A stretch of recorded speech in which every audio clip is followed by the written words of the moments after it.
आल्यानंतर सर्व राजकीय आठवणी या माझ्या डोळ्यासमोर त्या ठिकाणी आल्या। गेल्या काही महिन्यांमध्ये दादांबरोबर झालेली चर्चा ही परत एकदा माझ्या कानामध्ये ध्यानामध्ये त्या ठिकाणी ऐकू यायला लागली आणि मग दादांचं जे स्वप्न होतं की या जिल्हा परिषद इलेक्शनमध्ये जी कार्यकर्त्यांची इलेक्शन आहे त्याच्यामध्ये जास्तीत जास्त कार्यकर्ते हे त्यांचे निवडून यावेत, त्यांची त्यावेळेची इच्छा आणि त्यावेळेचं स्वप्न आज आपल्याला म्हणावं लागेल की त्यांचं ते अंतिम स्वप्न होतं।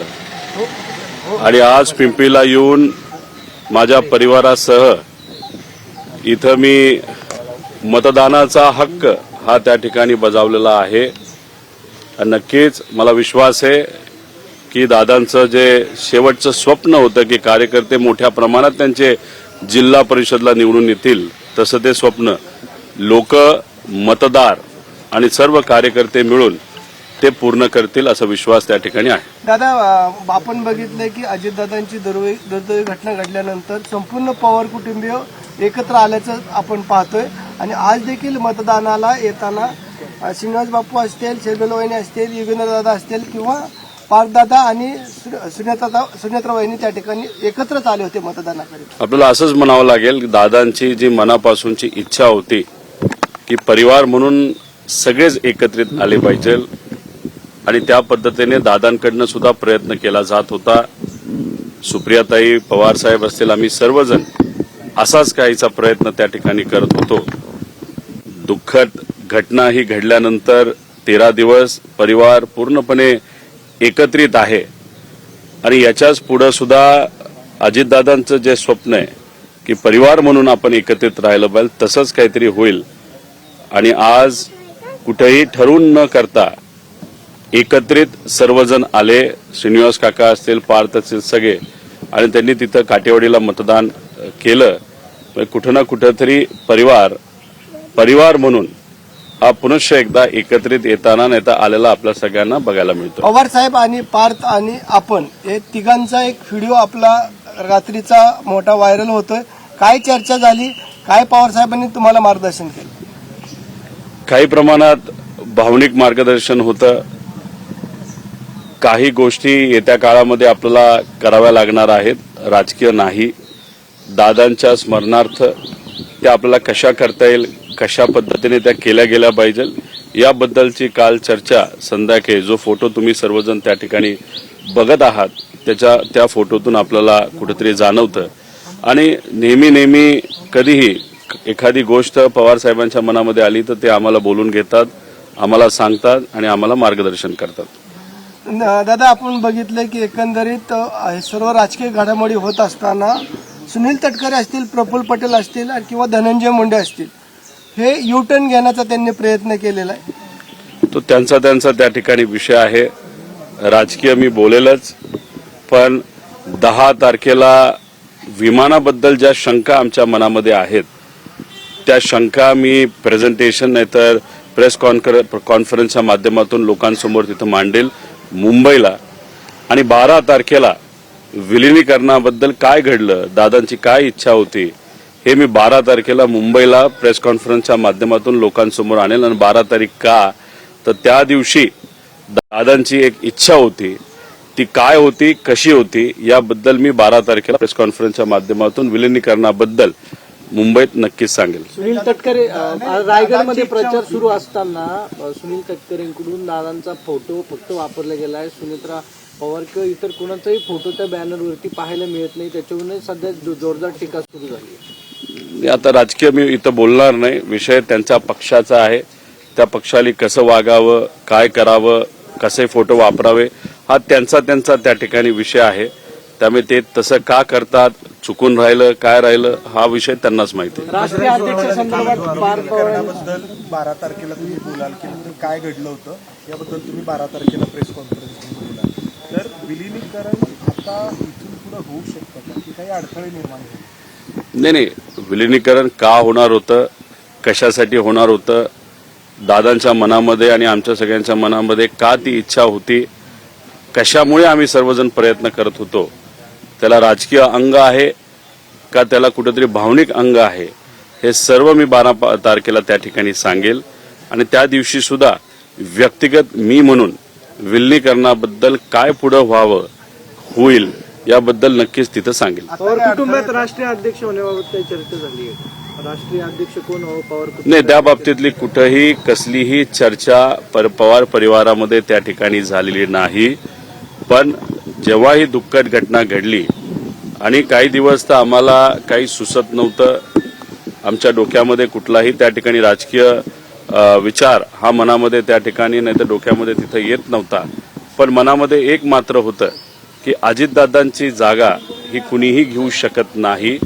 पण सुनित्रा काकींकडे बघत असताना त्या परिवाराचा एक भाग म्हणून सुनित्रा काकींमध्ये मी अजित काकांना त्या ठिकाणी बघतो. त्यामुळे तिथं त्यांना उपमुख्यमंत्री पद मिळणं व इतरही जे सर्व मिनिस्ट्रीज होत्या त्या त्यांना मिळलं पाहिजे अशी मनोमन त्या ठिकाणी इच्छा होती. आणि दादांची जी पोझिशन त्या पार्टीमध्ये होती ते म्हणजे राष्ट्रीय अध्यक्ष दादा होते, ती सुद्धा पोझिशन ही कुठेतरी सुनित्रा काकींनाच मिळाली पाहिजे अशी सुद्धा इच्छा त्या ठिकाणी माझ्या मनामध्ये आहे. राज्यसभेची वहिनींची जागा रिक्त झालेली आहे, कुठल्या जागेचं नाव त्या ठिकाणी येते, पारदादा की जयदादा? नाही, आता हे बघा, ह्याच्याबद्दल न कुठं चर्चा झाली. तसं बघितलं तो त्यांच्या पक्षाचा तो विषय आहे. त्यामुळे त्याच्याबद्दल मी इथं बोललं आणि आज बोललं हे उचित ठरणार नाही. पार्थदादा असतील किंवा सुनेत्रा वहिनी असतील यांच्यासोबत विलिनीकरणासंदर्भात काय आपण माहिती दिली का किंवा त्यांनी काही माहिती घेतली का? कारण इतक्या सगळ्या गोष्टी घडल्या होत्या, पुढे गेल्या होत्या, आणि दिल्लीमध्ये बैठका झाल्या होत्या, 12 तारखेला काही गोष्टी करायचं ठरलं होतं. तर आत्ता या सगळ्या दरम्यान सुनेत्रा वहिनींची आणि पार्थदादांची काही बोलणं झालं का आपल्याला? हे बघा, अजूनपर्यंत सुनित्रा काकी असतील, पार्थ असेल, जय असेल तर आम्ही असू, कुणी या दुःखातून सावरलेलो नाही. राजकीय विचार हे मनामध्ये दुर्दैवाने त्या ठिकाणी येत नाहीयेत, कारण का घटनाच इतकी दुर्दैवी त्या ठिकाणी होती.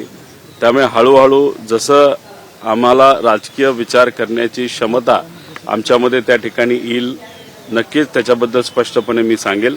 पण आत्तापर्यंत दोन्ही परिवारामध्ये नाही तर पवार परिवार एकत्र म्हणून कुठेही राजकीय चर्चा तिथं झालेली नाही. 9 तारखेनंतर त्या बाबतीतली कुठेतरी सुरुवात होईल असं वाटतं. दादा, तुम्ही म्हटलं की तुम्ही त्या अपघाताबद्दलचं काही प्रेझेंटेशन केलं, तुम्हाला शंका आहे या अपघाताबद्दल? एकदम डिटेलमध्ये 10 तारखेचं प्रेझेंटेशन असणार आहे.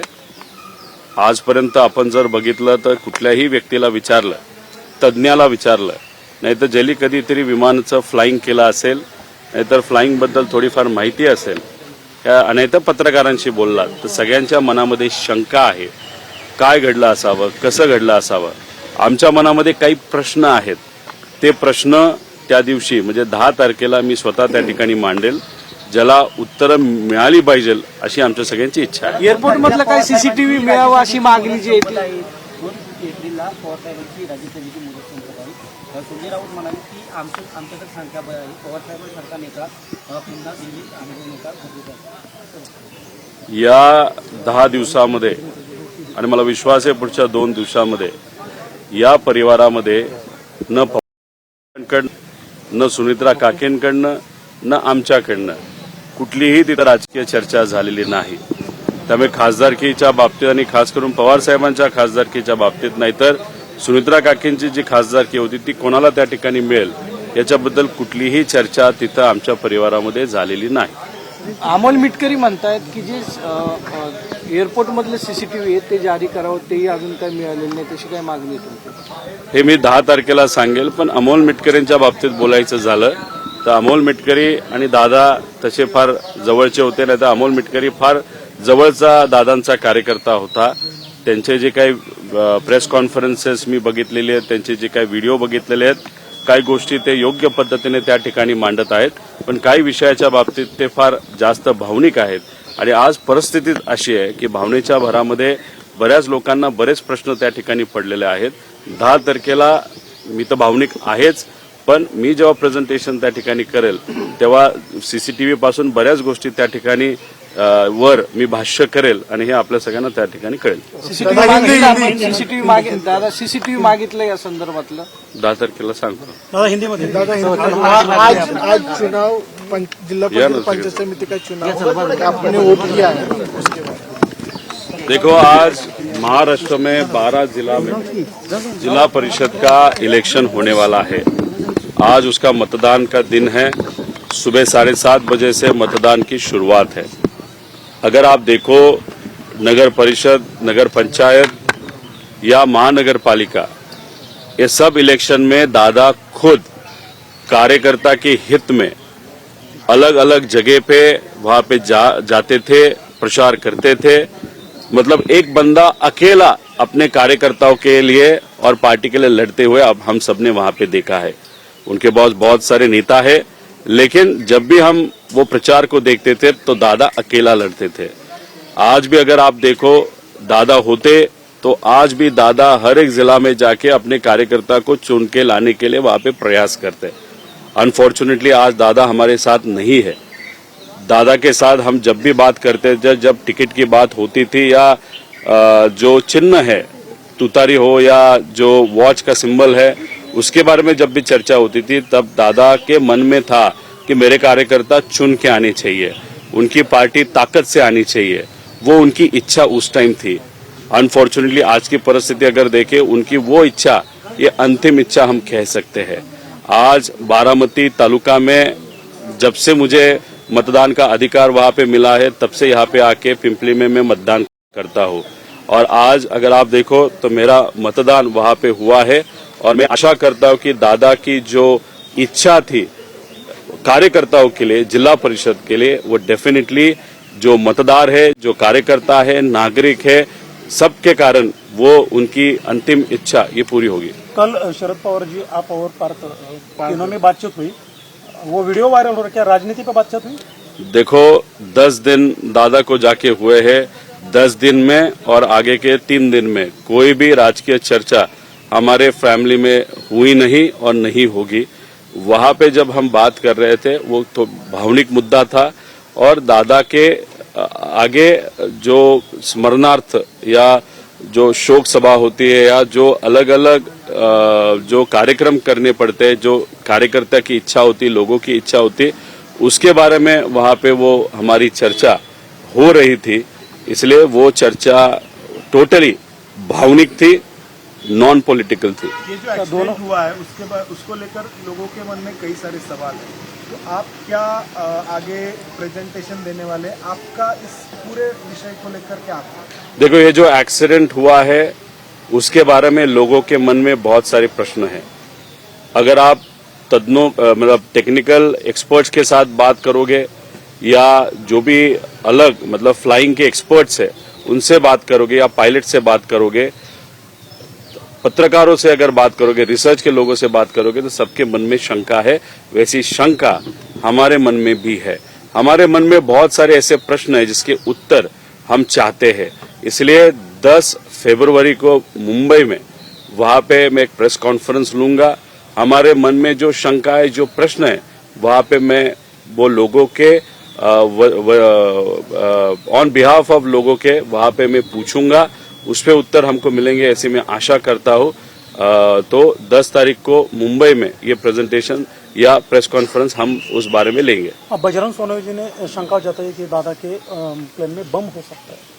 देखो, अभी क्या हो सकता है, कैसे हो सकता है, डायरेक्टली बम का विषय तो मुझे वहां पे कहाँ पे दिखा नहीं, लेकिन अलग तरीके के कुछ विषय जिसपे हम पे शंका है. क्योंकि बम सिर्फ बम नहीं हो सकता, कुछ अलग तरीके का एक विषय होता है जो बम की तरह एक्ट हो सकता है, लेकिन वो किसी राजकीय नेता ने या किसी ने बिठाया नहीं बिठाया, क्या है वो हम नहीं बोल सकते. लेकिन हमारे मन में ऐसे बहुत सारी शंकाएं जो उस दिन 10 तारीख को हम पूछेंगे. आखिरी सवाल कि दोनों राष्ट्रवादी एक साथ चले गए आगे चलकर? देखो, न 10 दिन में कोई भी पॉलिटिकल चर्चा हमारे फैमिली में हुई है और 3 दिन बाकी है. उस 3 दिन में भी कोई भी पॉलिटिकल चर्चा वहां पे नहीं होगी.